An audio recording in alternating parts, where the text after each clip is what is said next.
Hello, everyone. My name is Tim B. Green, and if you're a business leader who wants to maximize your product innovation and, in particular, optimize your titles for your YouTube or other videos, watch this video. So, this is actually part two. The previous one was Crush It Club 161. Please forgive the low tech version that I have today because my computer just died, and it's probably going to be at least a few days before I get back up to the more cool technology that I normally enjoy.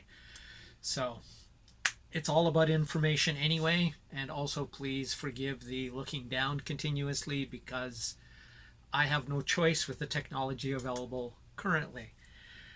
So yesterday I talked about market pull and how everybody is enamored with it, including myself, that it's like, well, if there's no demand for the product, you'd be a fool to go that direction. While that's true, it's not the only direction you should be going. So today is the flip side of that.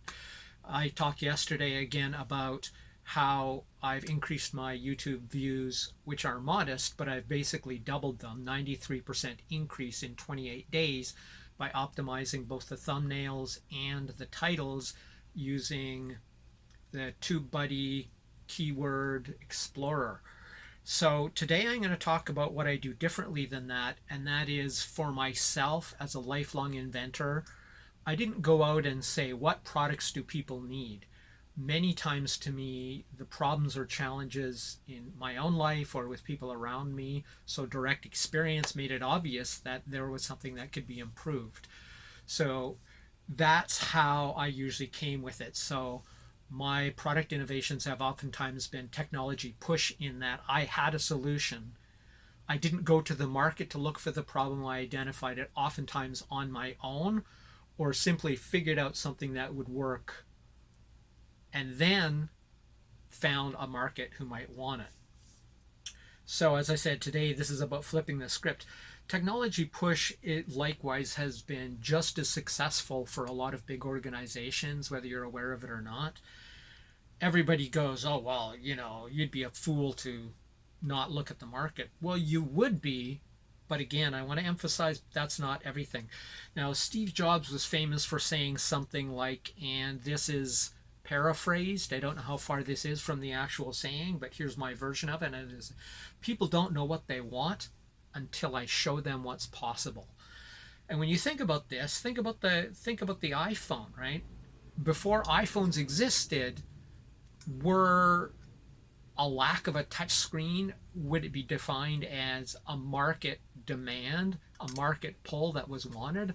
I would say no. I mean, everybody, including myself, when we saw, wow, that's so much better than a keypad on a phone, didn't think to myself, oh, well, you know what? I just wish there was a better way to enter stuff into my phone. Maybe some people did, but by and large, the solution which offered what was possible was a technology push which started the whole smartphone revolution. I would love to hear if you disagree. That would be wonderful. Please do so in the comments. Like, share, subscribe, all that stuff if you find anything of value in this. So I want to give you another example of a super famous, especially for we science geeks who care about this kind of stuff, and that is lasers. Lasers were famously, especially at the time when they first existed, I think it was Bell Labs, but one of those high-tech labs came up with laser technology, and all the scientists were going, this is cool. What are you going to do with it? So it was famously known as a solution without a problem. Now, fast forward to today and think of all the things you have. Optical fiber that the internet is usually carried over. You have laser levels in construction. You have laser sights on rifles and things like that for marksmanship. The amount of things these days, your computer probably has optoelectronic coupling in it, or if it doesn't, laser discs, I think they'd be using a laser, right?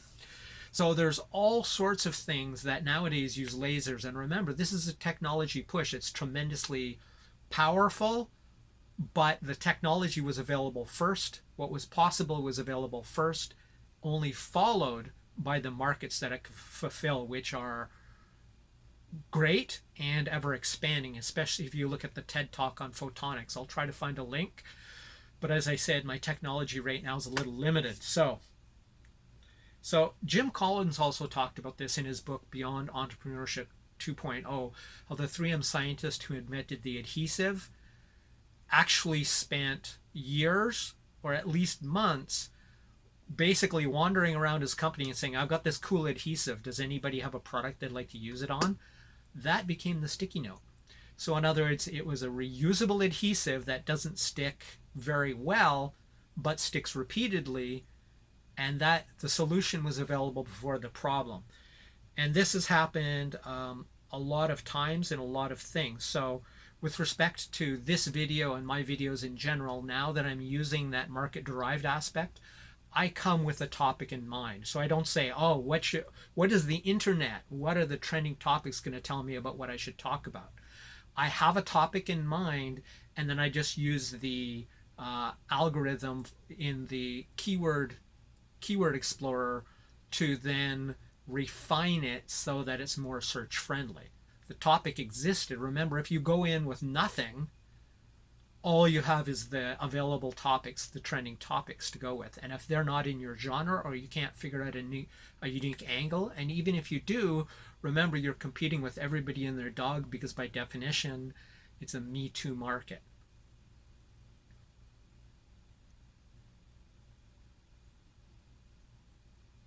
Another drawback of looking at the market pull approach is that it can sort of become antithetical to creativity. People often talk about, well, constraints increase your creativity.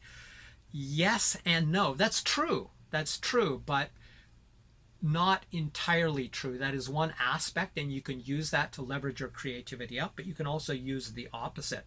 Because that research, when people said, well, constraints help make people more creative, it can, and it does, but oftentimes the research they cite is research in which a whole bunch of items were put on a table in a psychology lab, and what they just said to subjects is, okay, here's a problem, use these items to solve it. And some tables, one condition had many items and one condition had few items, but the solution was available on both tables.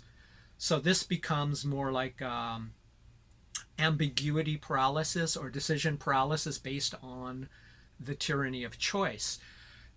But the solution was already spoon fed to them on the items on the table. So they didn't have to actually come up with a solution. They just had fewer solutions from which to select. So if you give a blank field and say, hey, here's a problem, what's the solution? Or what's some cool thing you can make, like a laser?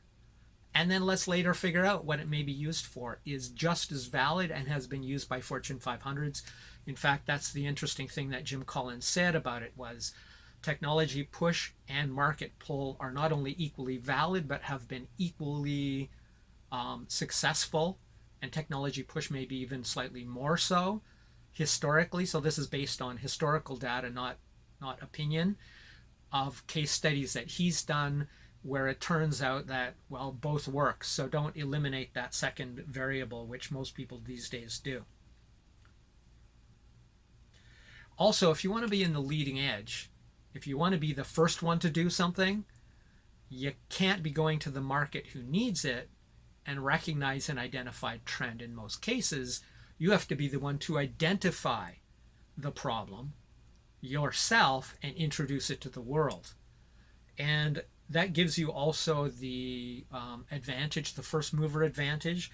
And Jim Collins also talks about this, and he says that the first mover advantage on average, again based on his research, is usually an advantage. Second or third movers who learn from the mistakes of the first movers can also win, but on average, first movers win the most.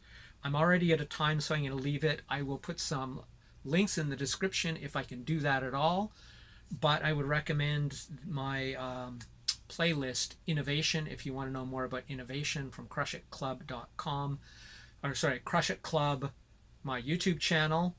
This has been Crush It Club 161, optimization of video titles by topic. My name is Tim B. Green. Bye for now.